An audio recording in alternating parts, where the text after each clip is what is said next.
Desde los primeros días de la humanidad, Dios no ha dejado de hablar. No siempre con truenos, no siempre con fuego, no siempre con voces audibles. A veces su voz llega como un pensamiento persistente, otras como un sueño, otras como un acontecimiento imposible de ignorar. Muchos creen que Dios solo habló en tiempos antiguos, cuando los profetas caminaban por los desiertos y los ángeles descendían del cielo. Pero la Escritura revela algo distinto. Dios sigue comunicándose, aunque el mundo haya aprendido a no escuchar.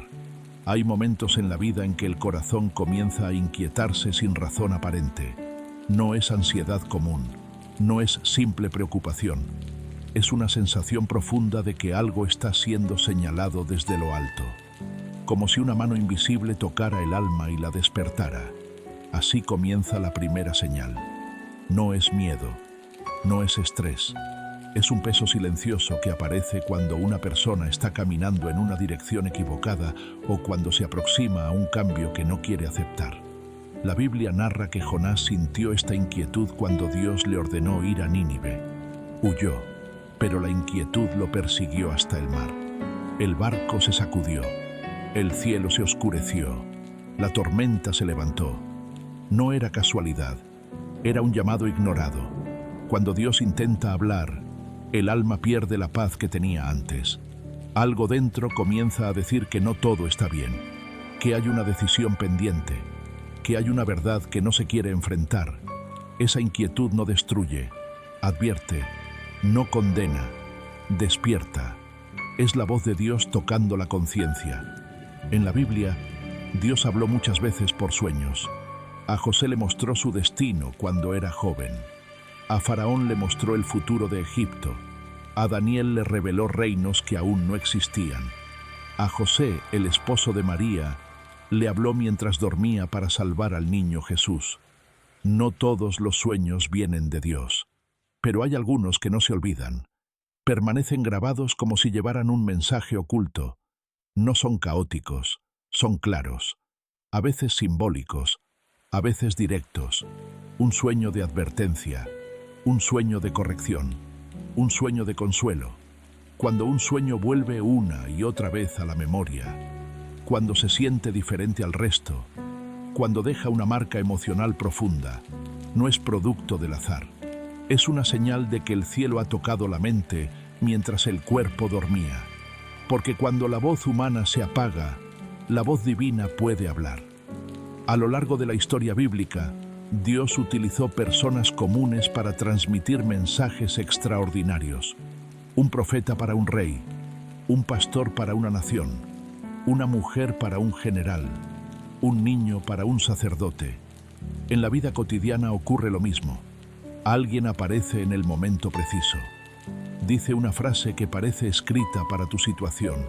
Habla sin saber lo que estás viviendo. Y aún así, sus palabras atraviesan el corazón. No fue planeado, no fue preparado, no fue casual.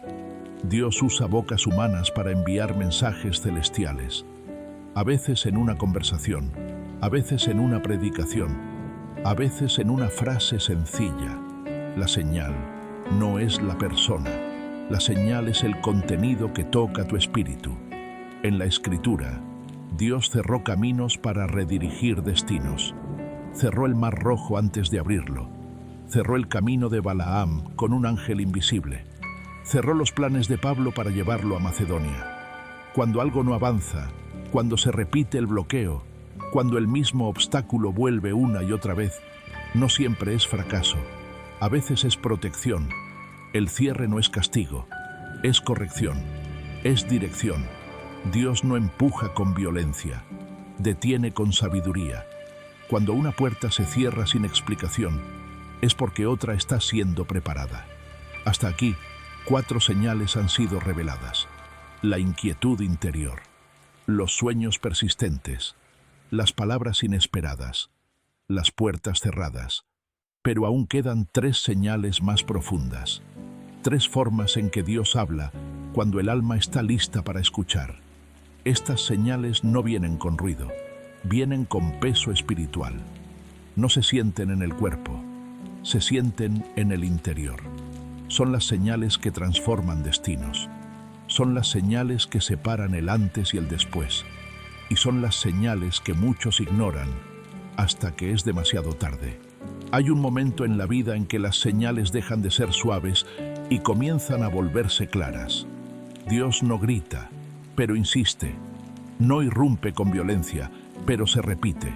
Y cuando el corazón sigue sin escuchar, el mensaje se hace más profundo.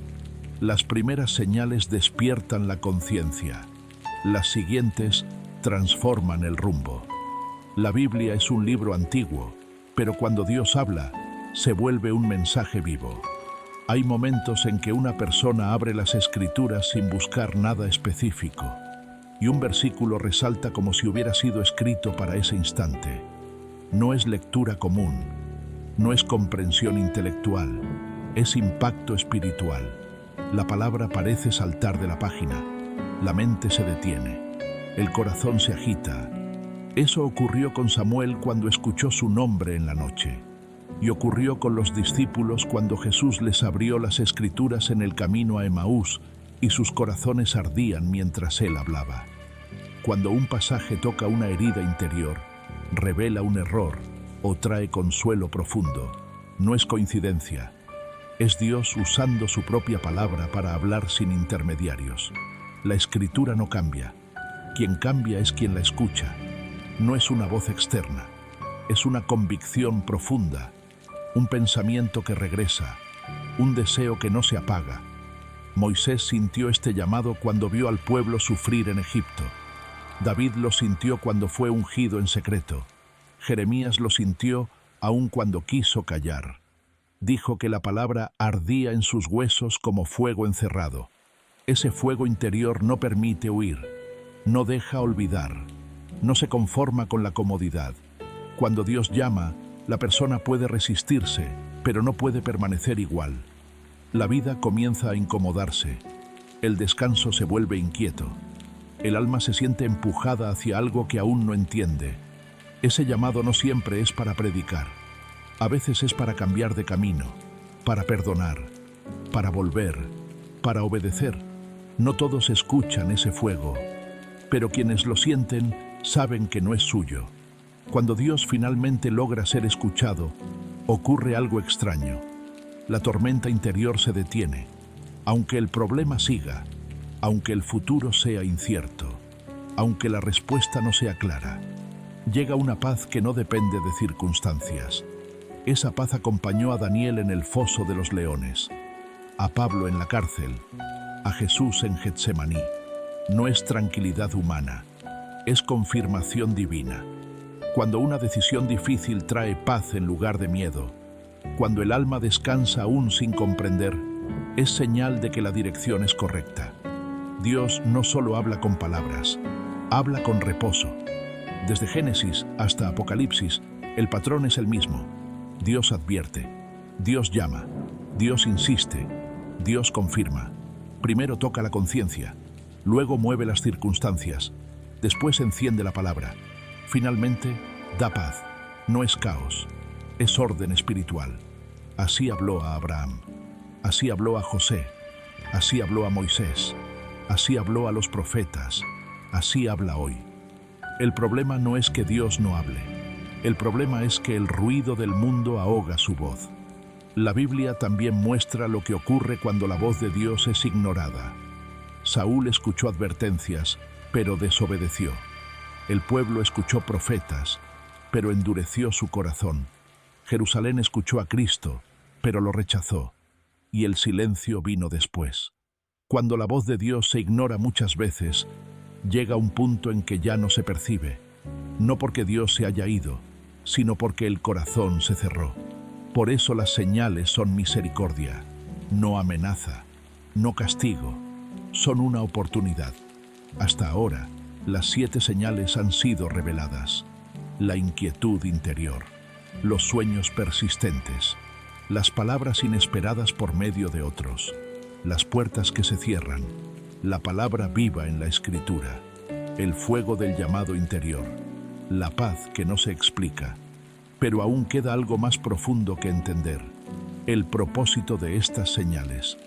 Dios no habla para confundir, no habla para asustar, habla para guiar, habla para salvar destinos. En la última parte de esta historia se revelará qué sucede cuando una persona decide escuchar de verdad y qué ocurre cuando ignora por completo estas señales, porque cada señal tiene una consecuencia y cada voz escuchada o rechazada define un camino eterno. Decisiones. Dios no obliga, no empuja, no impone, habla y espera, porque escuchar su voz no es un acto automático, es una elección del alma. Desde el principio de la historia bíblica, los hombres fueron divididos por una sola diferencia. Unos escucharon, otros ignoraron. Abraham escuchó y salió de su tierra. Moisés escuchó y volvió a Egipto. Samuel escuchó y se convirtió en profeta. María escuchó y aceptó su destino. Pero también hubo quienes no escucharon. Faraón endureció su corazón. Saúl desobedeció. Jerusalén cerró sus oídos. Y cada decisión marcó una historia distinta. Porque cuando Dios habla, no solo comunica palabras, ofrece dirección, y toda dirección define un camino. Cuando el corazón finalmente se abre, ocurre una transformación silenciosa. No siempre hay milagros visibles, no siempre hay ángeles descendiendo, pero algo cambia en lo profundo. La confusión se convierte en claridad, el miedo se convierte en propósito, la duda se convierte en fe. No significa que la vida se vuelve fácil, significa que deja de estar vacía. Quien escucha la voz de Dios comienza a caminar con sentido. Las decisiones ya no se toman solo por conveniencia, sino por obediencia. Las pruebas ya no se viven como castigos, sino como preparación. Así ocurrió con José cuando fue vendido por sus hermanos. Así con Daniel, cuando fue llevado cautivo. Así con Pablo cuando perdió todo por seguir su llamado. La voz de Dios no quita el dolor, pero le da significado. Pero también existe el otro camino. El camino del silencio elegido. El camino del corazón endurecido. La Biblia muestra que Dios habla primero con suavidad, luego con insistencia y finalmente con silencio. No porque abandone, sino porque respeta la decisión humana. Cuando la voz es ignorada una y otra vez, la conciencia se apaga lentamente. Ya no hay inquietud, ya no hay sueños, ya no hay paz ni temor, solo rutina. Y ese es el estado más peligroso, cuando ya no se percibe la voz divina. Así ocurrió con Saúl, que empezó escuchando y terminó consultando a la oscuridad. Así ocurrió con el pueblo que rechazó a los profetas. Así ocurrió con quienes vieron a Jesús y no creyeron. El mayor juicio no fue el castigo, fue el silencio. Las 7 señales no son místicas ni extrañas, son expresiones del amor de Dios intentando salvar destinos. La inquietud interior es una alarma del alma. Los sueños son susurros del cielo. Las palabras de otros son mensajeros ocultos. Las puertas cerradas son protección. La escritura viva es dirección. El llamado interior es misión. La paz inexplicable es confirmación. Cada señal apunta al mismo lugar. Una vida alineada con la voluntad divina. Dios no habla para controlar, habla para guiar. No habla para dominar, habla para salvar. Hay un instante en que el alma entiende, un momento en que todo encaja. La inquietud, los sueños, las palabras, los cierres, la escritura, el fuego interior y la paz se unen como piezas de un mismo mensaje. Ese momento no es ruidoso, es solemne. Es cuando el ser humano comprende que no está solo en el universo, que hay una voz que lo conoce, que hay un propósito más grande que sus miedos. Ese instante separa el antes del después. Desde allí, la vida ya no es casualidad, es respuesta. Quien aprende a escuchar no vive sin pruebas, pero vive con dirección. No camina sin dolor, pero camina con esperanza. No entiende todo, pero confía. Así caminan los que oyen la voz de Dios, con temor reverente, con fe profunda, con obediencia silenciosa. No necesitan verlo todo, les basta con escuchar. Dios nunca dejó de hablar. El cielo nunca quedó en silencio. El problema no es la ausencia de voz, sino la ausencia de oído. Las 7 señales siguen ocurriendo, siguen despertando conciencias, siguen marcando caminos, porque Dios no abandona a quien busca, no ignora a quien escucha, no deja sin respuesta a quien se detiene a oír. Y así, la historia humana continúa entre 2 sonidos, el ruido del mundo y el susurro de Dios. Quien aprende a distinguirlos, descubre que la vida no es un accidente, sino una llamada. No es un caos, sino una dirección. No es un vacío, sino un mensaje eterno que sigue diciendo, como en los días de Samuel: habla, Señor, porque tu siervo escucha.